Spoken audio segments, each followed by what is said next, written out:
first principles, okay? So please watch those videos beforehand before going into this.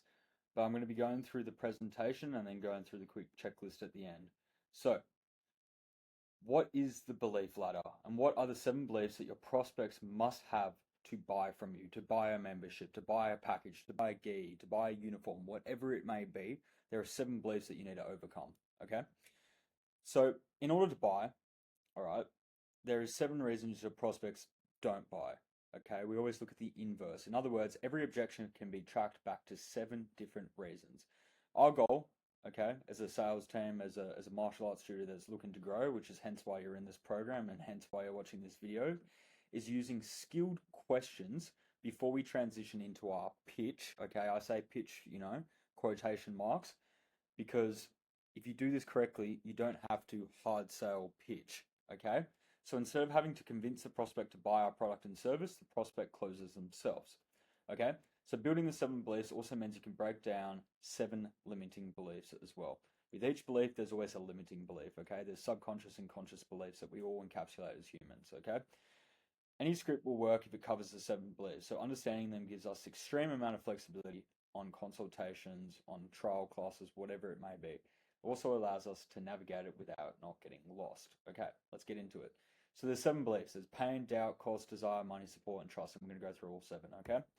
Pain. The prospect must believe they have a problem. Remember, coming back to the thing here, sales state of mind. There is a problem and a desired outcome, okay? If there is no problem, there's no sales. If there's no desired outcome, there is no sales. We need to find the gap in the middle, okay?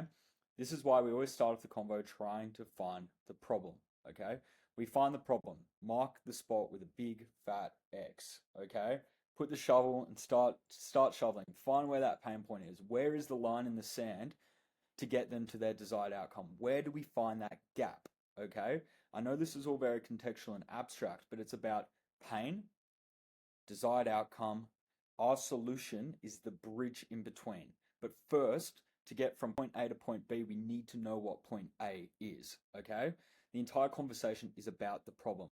The pain can also be thought of as the gap between the current and the desired situation. I'm going to keep drilling this in because it is sales 101. If you understand that there is a pain starting point, everyone has, to an extent, a level of pain. Yes, that varies on a spectrum, okay? But there's always a pain or there's always a desired outcome. Get the X, find the X, shovel it, build that bridge across to the next island, okay? So this is especially helpful to understand because sometimes the prospect is actually unaware of what their pain is. They may have a problem, but they don't know what the gap is. Sometimes people aren't even problem aware. They're not self-aware to know what their problem is. An example, and this is probably going to be a bit bad because I'm making it up on the spot.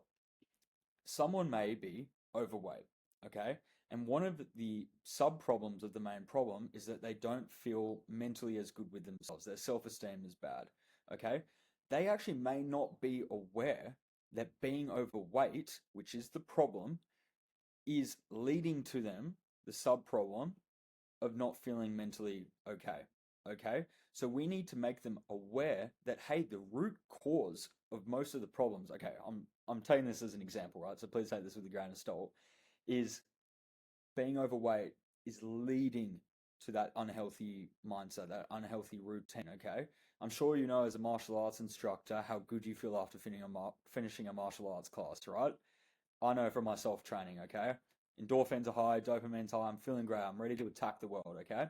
So it is our job and it is your job as a sales team, as a coach, as an owner, as an instructor, as a front desk person, whatever you may be, to find what they want and what keeps them from getting it, okay? This is goals first syntax, and we'll cover what this means in a bit later. So the problem is not, if the problem is not elicited, they will not see the value, see the gap, and want to get to the desired solution, okay? Because they don't understand how you can help. You can't explain how you can help someone if they don't know what the problem is and they don't know what's getting in the way. Going back to my really bad example of someone being overweight, if they don't know that they're overweight and that's causing XYZ complications and second order consequences, then how the hell are you meant to get them to the next point, okay? So you need to be seen as a trusted authority who can help lead them to fix the problem, okay? What about doubt? The second of the beliefs, okay? So we know how to overcome pain and we know the importance of discovering where pain is. doubt. The prospect must believe that they cannot fix their problem on their own, or that attempting to do so would waste unnecessary resources. This could be time, this could be money, given the other avenues available to them, also known as your offer, your service, your martial arts. And this is what we call the buying pocket. So, what is the buying pocket? Okay. It's a place where the prospect believes that their transformation is possible, but only with your help. Because we've found the pain, because we've found the desired situation, because we've built the gap, this is what then substantiates as the buying pocket. Okay. Why is this important, you may ask, Sam? Well, we know what people buy, but this is why they will buy it from you specifically compared to someone else. Okay. Again, back to my bad example of someone overweight. They may now be problem aware, okay, that they are overweight and they have the desired situation to get in better shape. But why choose martial arts? Why not go on a diet? Why not even take like some Ozempic or something? Or why not seek a nutritionist? Or why not just go to the gym? Why not just go for a run? Why not just go for a walk?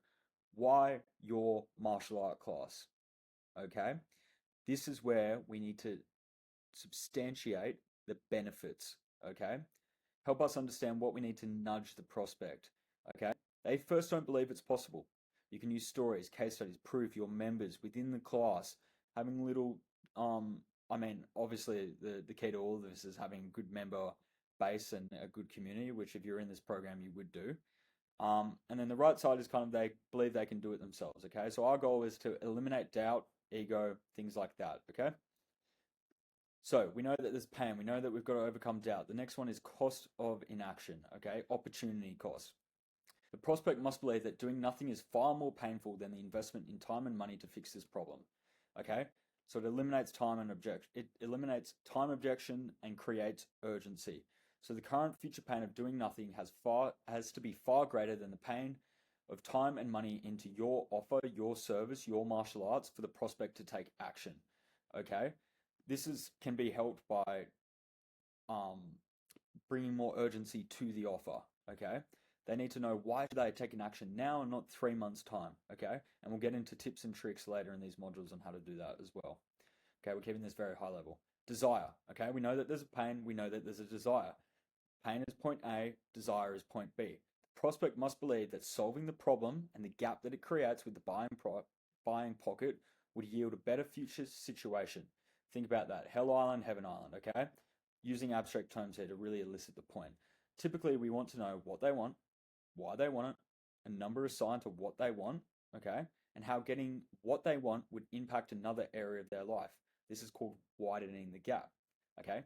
Prime example of this. John, you're overweight right now, blah, blah, blah, blah, blah. Consequence, personal consequences. How does that make you, how does your wife feel about that?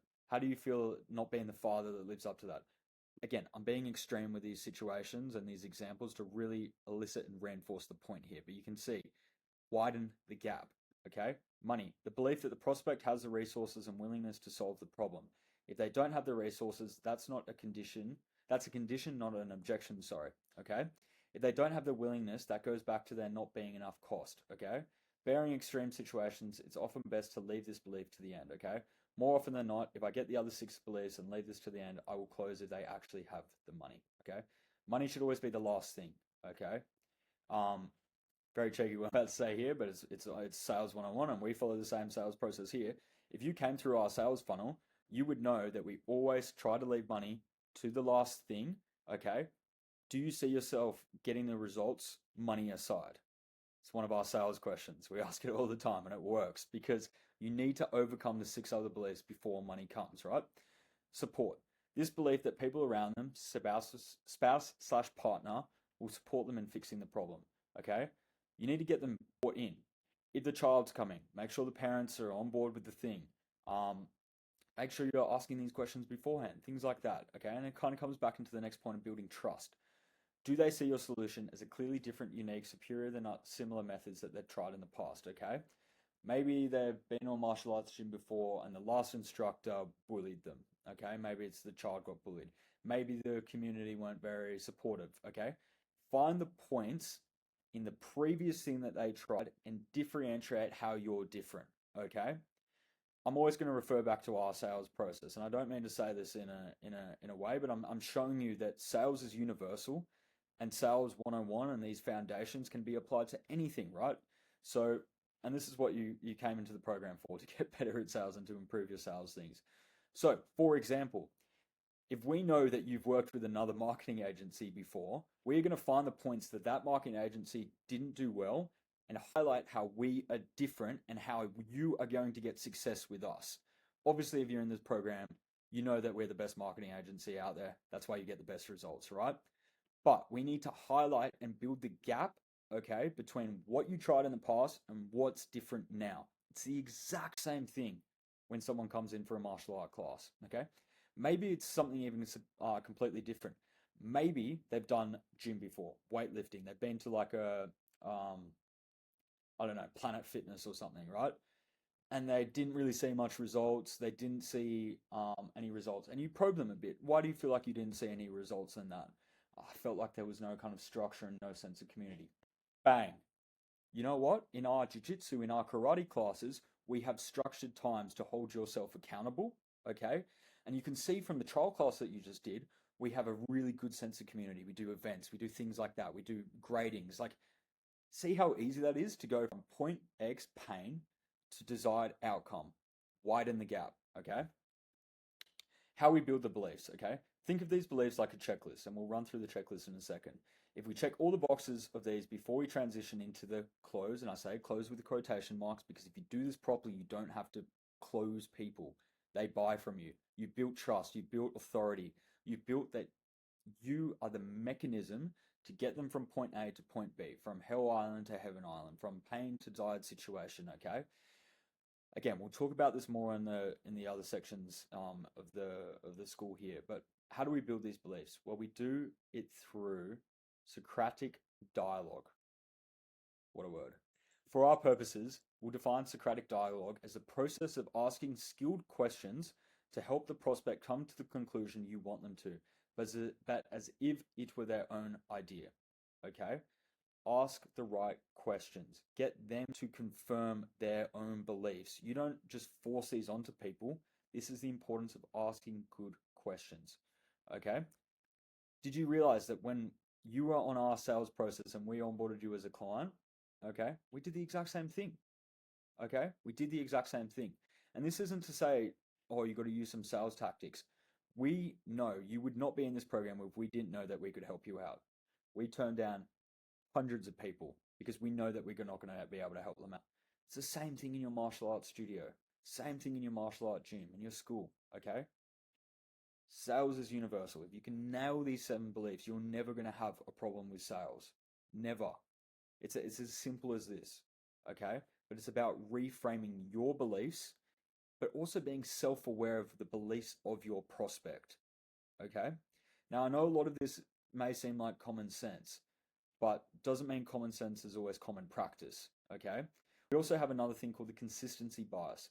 This is what makes Socratic dialogue so powerful. When you get the prospect expressing that they hold the above 7 beliefs, not only are they telling you those things, but more importantly, they're telling themselves, they're reinforcing it to themselves. This is important because our highest driver of human influence is to be and or appear consistent, okay? Really good book, I'd recommend this. So when you use Socratic dialogue in conjunction with the belief ladder, it will simply feel incongruent for the prospect not to move forward at the end. This is how you create an objectionless close, okay? So for everyone on here that has experienced lots of objections at the end of their classes and for why people aren't signing up, I can almost guarantee with 110% certainty you have not ticked off these things. Because if you tick off these things, you create a congruence in the mind of the prospect, okay? If you seriously went through and ticked off these things, think about it if you're in their position, okay? If you went through and answered these questions, right, as a prospect coming into your martial art class, and of course, you know, there's 2 pillars. There's the beliefs, and then there's obviously delivering good service, which again, you wouldn't be in this program if we didn't feel like you were, okay? So you've already got that ticked. Then you tick this. It is almost theoretically impossible not to close a lead, okay? Not to close someone going on to the next thing, okay? The upsell, the membership, the package, even just coming in for another class, okay? It's better than nothing, right? So the reason for this is because they're doing everything before the close, and that's the importance of this, okay? Finally, how do we actually do this during a trial class? Now we're going to get into actually how to execute this from a tactical standpoint, okay? So in the next modules, we're going to go through all of this. We'll execute the belief ladders in detail, in action, okay? I know this is a lot of theory. I know this is probably simple for a lot of people, okay? But doesn't mean that I don't even refresh this. We train our sales team on this to refresh this, okay? It is so important you get this beliefs dialed in, okay? Now, let's have a quick look at the checklist here, all right? This is the 7 beliefs checklist, okay? So you can go through this. What is the problem keeping them from getting what they want? What is the context on the treatments and things like that, okay? Can they fix their unnecessary time and things? Used to make our pitch different to avoid competitor objections, delaying objections, desire, money has resources, support, pitch. You get the point. I've even put in a little example here of someone called them Elizabeth, okay? They're out of shape, says she feels older and weaker, feels insecure about her body, tried home workouts, diet plans, gym memberships, okay? And I've even put in a little thing showing you exactly how I would be thinking and running through this framework, okay? So I hope this helps. It's so important you understand the fundamental of sales, because if you understand the fundamentals of sales, you don't even need to know how to objection handle, because there's no such thing as objection handling when you nail this stuff here, okay? There's always a root cause to something. The root cause to objection handling is not understanding the beliefs, the first principles, the state of mind that you need to be in as a front desk person, as a martial art owner, as a business owner, as a successful business owner, okay? Hope you enjoyed this video. I hope you got some value out of this. Message us in our WhatsApp, message in the community what you thought was valuable from this video. Maybe you found some of the tips from watching this. Come in here, comment some things that other people would find of value as well, okay? Remember, we're in it to win it together. Let's do it.